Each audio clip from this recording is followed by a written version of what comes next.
ಅಯ್ಯೋ ಜಾನು, ನೀನೇನಿಲ್ಲಿ? ನಿದ್ದೆ ಬರಲಿಲ್ವಾ? ಇಲ್ಲ, ನಾನಿವತ್ತು ನಿಮ್ಮ ಜೊತೆ ಇಲ್ಲೇ ಮಲ್ಕೊಳ್ಳೋಣ ಅಂತ ಬಂದೆ. ಜಾನು, ನೀನು ನಮ್ಮ ಜೊತೆ ಮಲಗಿದ್ರೆ ಜಯಂತ್ ಅವ್ರಿಗೆ ಬೇಜಾರಾಗಲ್ವಾ? ಅದೇ ಮತ್ತೆ ಹಾಗೆಲ್ಲ ಏನೂ ಇಲ್ಲ. ಅವರೇ ನನ್ನ ಇಲ್ಲಿ ಮಲ್ಕೊ ಅಂತ ಕಳ್ಸಿದ್ದು. ಅವ್ರು ನನ್ನ ತುಂಬ ಚೆನ್ನಾಗಿ ಅರ್ಥ ಮಾಡ್ಕೊಂಡಿದ್ದಾರೆ. ನಿನ್ನ ಜೊತೆ ಇದ್ರೆ ನಾನು ಖುಷಿ ಆಗ್ತೀನಿ ಅಂತ ಗೊತ್ತು, ಅದಕ್ಕೆ ಅವರೇ ಕಳ್ಸಿದ್ರು. ಜಾನು, ನೀನು ನಿಜವಾಗ್ಲೂ ಈ ವಿಷಯದಲ್ಲಿ ಅದೃಷ್ಟವಂತೆ ಕಣೆ. ಎಷ್ಟು ಜನರಿಗೆ ಹೆಂಡತಿ ಮನ್ಸು ಅರ್ಥ ಮಾಡ್ಕೊಳ್ಳುವಂಥ ಗಂಡ ಸಿಗ್ತಾನೆ ಹೇಳು? ಹೌದು ಅಕ್ಕ, ಆದರೂ ಅವ್ರನ್ನ ಒಂದೊಂದ್ಸತಿ ಅರ್ಥ ಮಾಡ್ಕೊಳಕ್ಕೆ ಆಗಲ್ಲ ಗೊತ್ತಾ? ಹೋಗ್ತಾ ಹೋಗ್ತಾ ಎಲ್ಲ ಅರ್ಥ ಆಗುತ್ತೆ ಬಿಡು. ಅಯ್ಯೋ ನೋಡು, ನನ್ನ ಖುಷಿ ಇಷ್ಟು ಬೇಗ ಮಲಗ್ಬಿಟ್ಲು. ಮಕ್ಕಳಂದ್ರೇನೆ ಇಷ್ಟ ಅಲ್ವಾ ಅಕ್ಕ? ಅವ್ರಿಗೆಲ್ಲ ಏನು ಯೋಚನೆ ಇರುತ್ತೆ ಹೇಳು? ದಿನ ಮೇಲೆ ತಲೆ ಇದ್ದ ತಕ್ಷಣ ನಿದ್ದೆ ಬಂದ್ಬಿಡುತ್ತೆ. ಆದರೆ ನಮ್ಗಳಿಗೆ ಸಾವಿರಾರು ಯೋಚನೆಗಳು, ನಿದ್ದೆನೇ ಬರಲ್ಲ. ಅದು ಸರಿ, ಅಪ್ಪ ಅಮ್ಮ ಹೇಗಿದ್ದಾರೆ? ಚೆನ್ನಾಗಿದ್ದಾರೆ ಜಾನು. ಆದರೆ ಅಪ್ಪಂಗೆ ರಿಟೈರ್ಮೆಂಟ್ ಆಯಿತು ಕಣೆ. ಏನೇ ಹೇಳ್ತಿದ್ಯಾ ಅಕ್ಕ? ಅಪ್ಪಂಗೆ ರಿಟೈರ್ಮೆಂಟ್ ಆಯ್ತಾ? ಯಾರು ನನಗೇನು ಹೇಳಲೇ ಇಲ್ಲ. ಅವ್ರ ರಿಟೈರ್ಮೆಂಟ್ಗೆ ಇನ್ನೂ ಟೈಮ್ ಇತ್ತು ಅಲ್ವಾ? ಹೌದು ಜಾನು, ಆದರೆ ವಯಸ್ಸಾಗಿದೆ ಅಂತ ಅವ್ರ ಕಂಪನಿ ಕಡೆಯಿಂದ ಬೇಗ ರಿಟೈರ್ಮೆಂಟ್ ಕೊಟ್ಬಿಟ್ರು. ಆದರೆ ಈ ವಿಷಯ ಯಾರಿಗೂ ಹೇಳದೆ ಅಪ್ಪ ಆಟೋ ಓಡಿಸ್ಕೊಂಡು ಸಂಪಾದನೆ ಮಾಡ್ತಿದ್ರು. ಈ ವಿಷಯ ಮನೆಯವ್ರಿಗೆಲ್ರಿಗೂ ಗೊತ್ತಾದ ಮೇಲೆ ದೊಡ್ಡ ರಂಪ ರಾಮಾಯಣನೇ ಆಯಿತು. ಈಗ ಎಲ್ಲ ಸಮಾಧಾನವಾಗಿದೆ. ಆದರೆ ಸಂತೋಷಣ್ಣ, ಹರೀಶು ಅಪ್ಪನ ನೋಡೋ ರೀತಿನೇ ಬದಲಾಗಿದೆ. ಅವರು ಇಷ್ಟು ವರ್ಷ ನಮಗೋಸ್ಕರ ದುಡ್ದಿದ್ದನ್ನ ಮರೆತು ಹೇಗೋ ನಡ್ಕೋತಿದ್ದಾರೆ ಕಣೆ.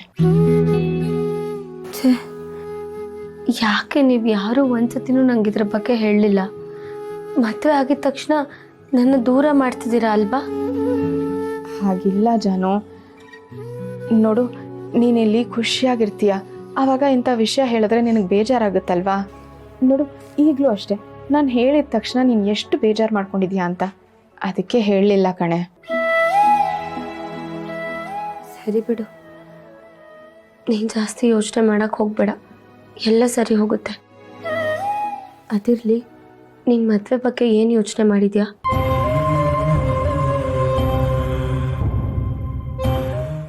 ಸಾರಿ, ನಾನು ಈ ಟೈಮಲ್ಲಿ ಈ ವಿಷಯ ಕೇಳಬಾರ್ದಿತ್ತು.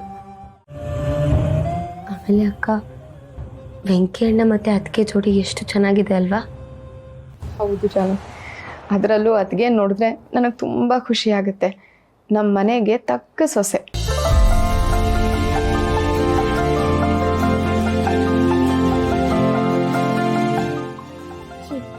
ನೀವೆಲ್ರ ಬಗ್ಗೆ ಕೇಳ್ತಾ ಇದ್ದೀರಾ, ಆದ್ರೆ ನನ್ನ ಬಗ್ಗೆ ಏನು ಕೇಳ್ತಾ ಇಲ್ಲ. ಕಳ್ಳಿ, ನೀನು ಇನ್ನೂ ಮಲ್ಗಿಲ್ವಾ? ಕದ್ದು ನಾವೇನು ಮಾತಾಡ್ತಾ ಇದೀವಿ ಅಂತ ಕೇಳಿಸ್ಕೊತಿದ್ಯಾ?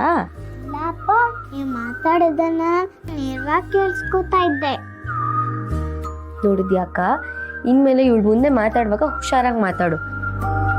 ಎಲ್ಲರ ಹತ್ರ ಕೇಳಿಸ್ಕೊಂಡು ಬೇರೆಯವ್ರ ಹತ್ರ ಎಲ್ಲ ಹೇಳ್ಬಿಡ್ತಾಳಷ್ಟೇ. ಆಹಾ, ಕಳ್ಳಿ.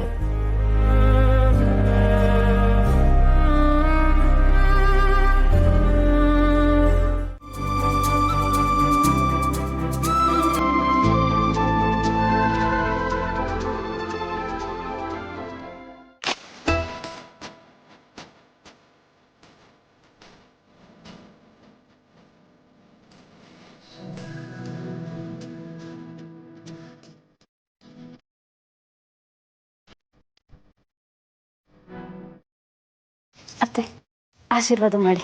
ಚೆನ್ನಾಗಿರಮ್ಮ.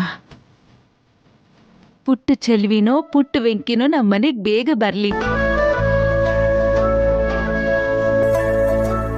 ಅಕ್ಕ, ಅಯ್ಯಪ್ಪ ಬೇಡಮ್ಮ, ಅತ್ತೆ ಆಶೀರ್ವಾದ ತಗೊಂಡಿಲ್ಲ, ಸಾಕು.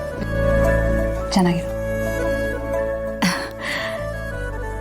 ಯಾವ ಜನ್ಮದಲ್ಲಿ ಪುಣ್ಯ ಮಾಡಿದ್ನೋ ಮಕ್ಕಳ ಥರ ಸೊಸೆಂದರ್ನ ಆ ದೇವ್ರ ನಮ್ಮ ಮನೆಗೆ ಕಳಿಸಿದಾನೆ.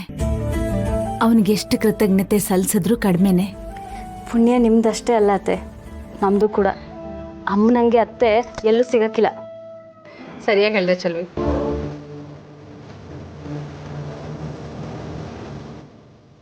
ಚೆಲ್ವಿ, ಈ ಮನೇಲಿ ವೀಣಾ ಹೇಗೆ ಎಲ್ಲ ಜವಾಬ್ದಾರಿನೂ ನಿಭಾಯಿಸ್ಕೊಂಡು ಹೋಗ್ತಾಳೋ ನೀನು ಹಾಗೆ ನಿಭಾಯಿಸ್ತೀಯ ಅನ್ನೋ ನಂಬಿಕೆ ನನ್ಗಿದೆ. ನೀವಿಬ್ರು ಒಡ ಹುಟ್ಟಿರೋರ್ ಥರ ಯಾವತ್ತೂ ಹೊಂದಾಣಿಕೆಯಿಂದ ಇರಬೇಕು, ಸರಿನಾ?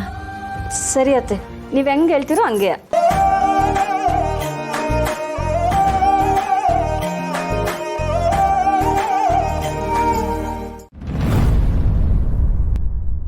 ಅಯ್ಯೋ, ಯಾಕೆ ಜಾನು ಮಾರ್ಕೆಟ್ ಅಂದಿದ ತಕ್ಷಣ ಹೀಗಾಗ್ಬಿಟ್ಟೆ?